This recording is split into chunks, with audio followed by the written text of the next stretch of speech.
Hello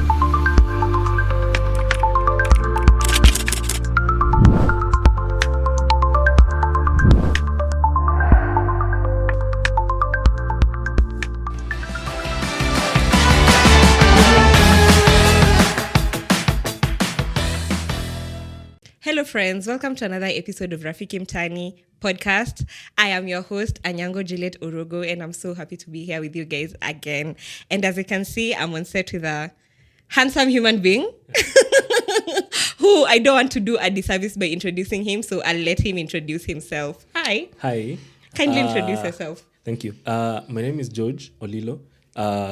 Should I say what I do? Please do. Okay. Please. I have a lot of things I do. Professionally, I'm in the medical field, medical sales. On the side, I'm an entrepreneur. Umesema in Nairobi hakuna kusurvive na one source of income. Yes, you cannot survive with one source of income. Sitaki kuingilia hapo kwa Ruto sana, but that's what has forced us to get there. But it's something I do on the side. I have a lot of ventures that I do. So I'd wear that cap of an entrepreneur also. Hats off for you. Thank you. You're doing too well for yourself. So guys, today we are having, with George, we are having a conversation, talk about climate, talk about environmental change, talk about environmental conservation. And we want to hear more about it from George. So before we get into that, George, I want us to do a small activity. Okay. Una tense? No, si hesitant. Okay, sawa. I was born ready. Okay. So I want you to tell us something you think most people don't know. Like a random fact. Si lazima ikuwe anything about climate change. Like something random that ukisema, or if you have ever said it, most people don't wanashtuka. Like it's something that a lot of people don't know. Okay. It's really not that much fun of a fact, but octopuses have more than one heart. You're joking. Yeah, they do. They have the heart that does the normal pumping of the blood, but because of those tentacles, hizo miguu zake, they have another separate heart. Another fun fact. For what, Sasa? For those tentacles specifically, to help in swimming or something like that. Okay. Another fun fact. There are fish that can change their sexes. Like, so unaweza kuwa mwanaume leo halafu dem kesho. I wanted to make a crazy joke, but I'll let it slide. So like they can be male and female. And female, yes. It's crazy that people throw plastic malifish zinaishi now because we mess up with that. Exactly. Yeah. Because, by the way, people don't think about this, but there's some wildlife, or rather let me call them sea creatures, that will suffer when we engage in pollution. So saa zingine you're going to maybe Kisumu, you're on a boat ride, and then you're eating fries or something like that, and then you're having a plastic wrap, then you throw it in there. Yeah. So maybe there's like oil kwa hiyo nini that might kill say like mosquito larvae, which is food for the fish. For the fish, yeah. Yes. So and then in the long term, you might think it's just Mimi. But you see it's you plus a lot of other people who have the same mentality of just throwing this like a dumping site or something. So when this happens, the effect of this in the long run is you are going to, at one point or another, not be able to enjoy the fish that you normally take. Yeah. Because they're going to die. Because what are they going to feed off? And then the same pollutants can pollute maybe the aquatic life in terms of the plants that are there. So the fish do not have mosquito larvae to feed on. And then the plants, they also don't have this it's going to kill these plants. Yeah. So at the end of it all, we are killing the fish that also feed us. So it might look like a very, very big thing when we talk about pollution, but it comes to affect you at an individual level at one point or another. Yeah. Yes. Okay, that's really interesting. So guys, I feel like tumekuwa serious mapema sana. So George, I want us to talk about climate change as nilikuwa nimesema before. Tell us, do you have a passion towards climate change? Watu wa miti? Are you those people? Kwanza, I'd say at this point, it's not really about a passion, inafaa kukua responsibility. True. So I'd say I feel responsible towards ensuring that let's call it climate stewardship. Yeah, just trying to advocate for practices. Clock that. that that ensure sustainability. That you see the other generations that were here before us and those are going to be there after us. Yeah. So here stewardship, or rather to ensure sustainability, to make sure we found this the way we found this planet in a certain way. We're supposed to make it better, not worse. Okay, Yes. that's nice. You've said like point yenye imefika sahi, it's not optional. Yeah. Like it's a responsibility that everyone should have. So do you think it's an age thing that like maybe you see kuna vitu zingine tunasemanga kama let's say for alcohol we say that you should be 18 and above. So do you think when it comes to things to do with climate and our environment, do you think it's something that we should have an age yenye tunaanza kufunza watoto ama like it should be from the word go that they know that hakuna kulita, cutting trees, if you have to cut you plant two more. I don't know if people still uphold that, but sisi hivyo ndo tulikuwa tunaambiwa primary school. I don't know if people still do that. If you cut one, you plant two. Do you think kuna age limit to these things? Not really, because I'm a firm believer of, let me get into psychology a little bit. The first 7 years of a kid's life is the time when they learn, mostly not by what you teach them, but by what you do. It's like into computer programming, there's a code that is written so that the computer behaves in a certain way. Yeah, it gives you a place to input your password and then responds when you put the correct password or things like that. That's the same. That's the first 7 years of a kid's life is like that coding. Okay. So if we put an age to talking about climate change and conservation, and this means that we may be too late in giving these sustainable practices. Again, like I said, it's not something that is supposed to be taught. Kids learn by observing. Okay. I'm sure the things you picked up, you are not taught in school. Kuna behavior truly learn by seeing what people do and then you imitate. Most kids do that in the first 7 years of their life. So I'd really not want to put an age limit to how early it is to start to talk about this or how late. Everybody should grow up in a situation where they see sustainable practices that help in ensuring environmental conservation. Okay, that's really interesting. So you're a member of RHF, right? Yes. Yeah. So with the responsibility you're taking in climate change and really caring about the environment, how do you marry that to you being a member of RHF? How does your knowledge, because I believe kwa all members of RHF there's someone is more knowledgeable in, so like more knowledgeable about. So when it comes to climate change, how does that, are there projects that maybe you've suggested to the founder or members of RHF that will maybe enable other people to know more about climate change, environmental conservation? Okay, so let me start by saying this. When we talk about climate change, it's a buzzword. People think about it and they're like, these are global problems. Yeah. But let me try and break down climate change, please, to an individual like you, how it will help you. Yeah. So in layman's terms, climate change, I'd say it's the world getting hotter. And this is contributed by activities like logging, that is deforestation, activities like pollution, activities like the vehicles we drive, they emit some gases. So at the end of the day, it makes the world, let's say, hotter. Other effects are that kutakuwa na unpredictable seasons. You see, a little while ago, I'd predict and say, from January maybe to say March, kutakuwa na jua. A little bit later, kutakuwa na short rains and then long rains. Sindio? But now, what climate change does, it becomes so much unpredictable. Yeah. Now, still, looking at it that way, you'll be like, yeah, but kukinyesha, I'll have an umbrella or whatever. Yeah. Yes. But now look at it this way. Tukikuja context ya Kenya, we are a country that depends a lot on farming. Sindio? Yeah, true. Now, farmers depend on having a predictable schedule of rains and things like that. Vitu kama mahindi, you cannot grow in a greenhouse or a controlled environment. So think of a farmer, say in Kitui, who knows that from this time to this time, I'm going to be planting maize. Sindio? And then because of climate change, time kunafaa kukuwa na mvua, now there's drought for like a whole year. Sindio? Yeah. The other time they plant, instead of having short rains, it floods, washes away everything of theirs. No harvest. And you see, this is very practical because I think sometime last year, around this time, there was a lot of flooding in Nairobi, which has never happened before. Yeah, true. That's because of climate change. So you see, when it comes to farmer, like this farmer we are talking about in Kitui, who is producing maize, that is going to be milled and then you eat as soko ugali. Now they're not going to have that predictable schedule of I need to plant at this time. So crop harvest itakuwa chini. That means the prices of unga are going to shoot up. So you see, it's a very big buzzword, but at the end of the day, it comes to affect the prices you have. And then we are going to talk about Ruto must go.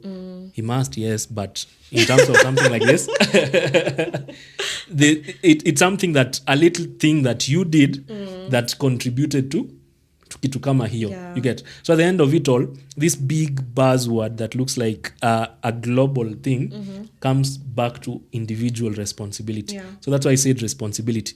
So now let me tie it to Raising Hearts Foundation. So Raising Hearts Foundation, the idea behind it was just to make the world a better place, a generic term, right?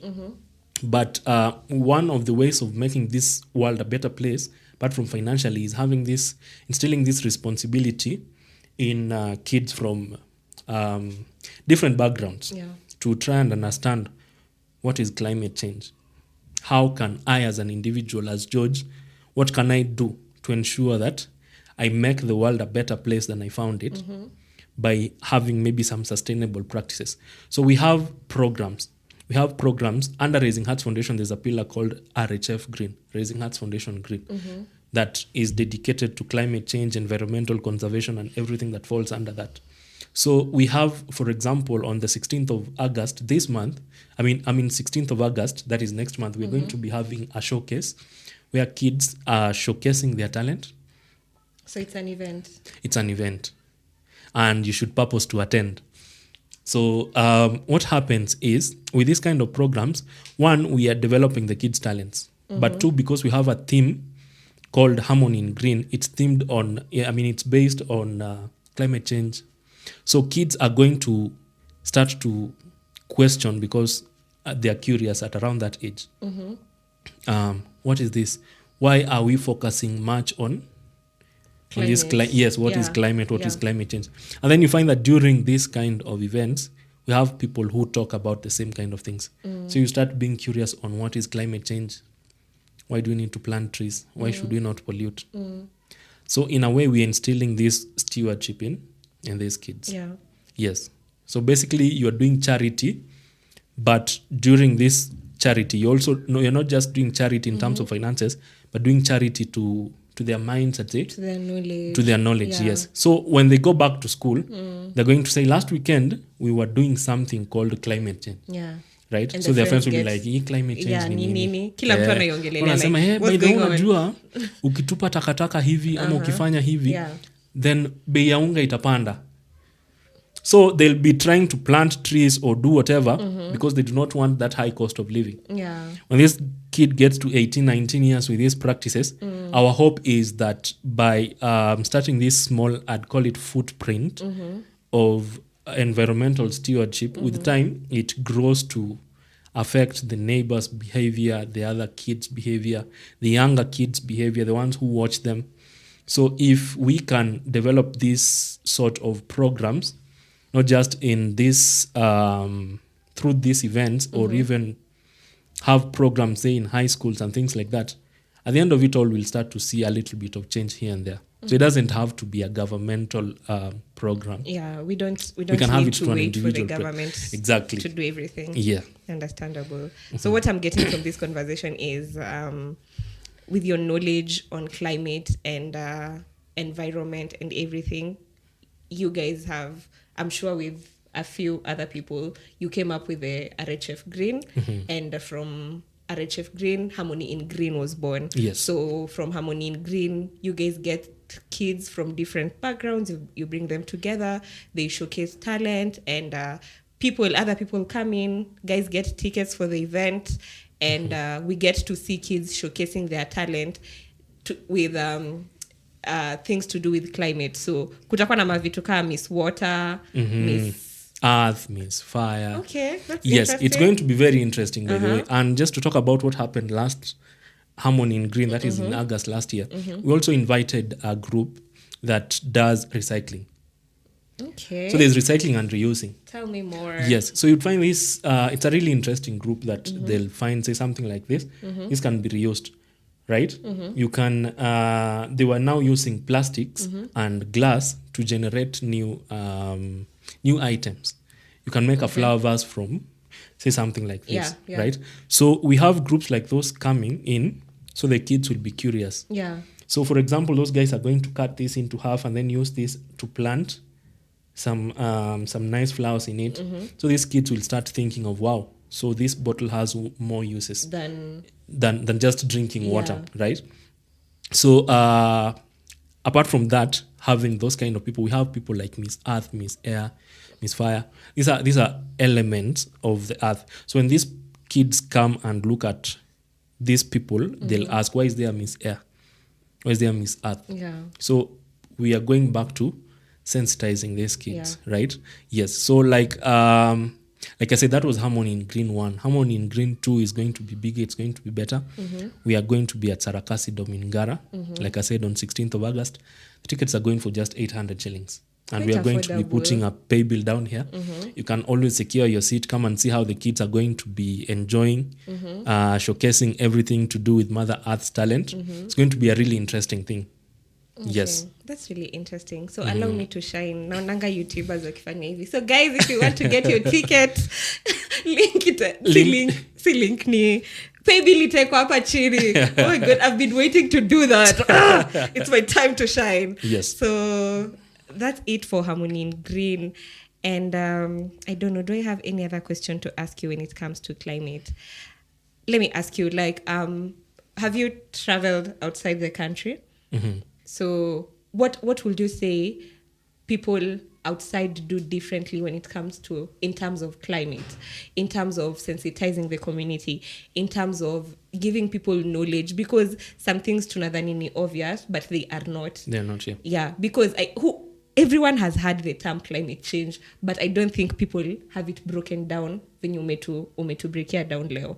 So you've been to other countries and you've seen how other countries handle their waste and all that. So what do you think Kenya, as Kenyans, we are doing differently, or other countries who are better than us in terms of climate change, what do you think they're doing differently? Because I came to realize exposure is really important, because if you stay in one place, you might think that you're doing the best. The best, yeah. But once you you just change, hata si lazima ikuwe outside the country.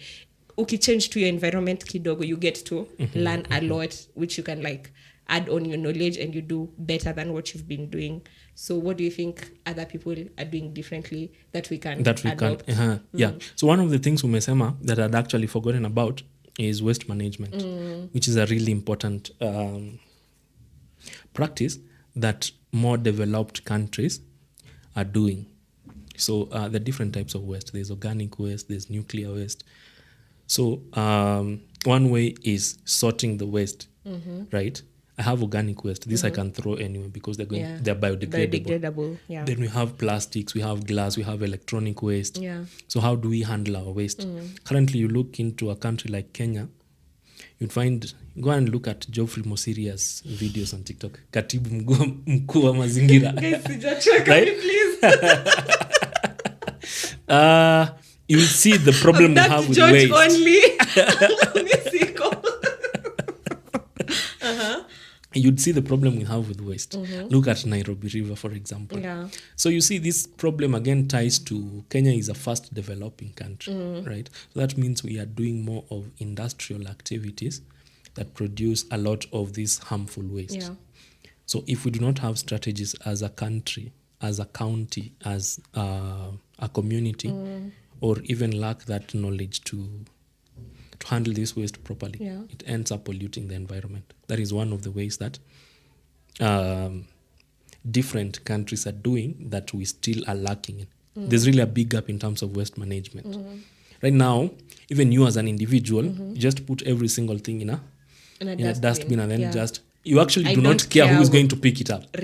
Right? Yeah. Or you can care that it's going to be picked up every Tuesday and Thursday, but where do they take this waste to? Right? That's the least of my worries. So we still have a very big gap when it comes to that. The second thing is, and I see this being implemented at least for now, and I was telling a friend the same, we're having a lot more of electrical vehicles right now that do not emit greenhouse gases, it's a really big or another buzzword, but these are gases that basically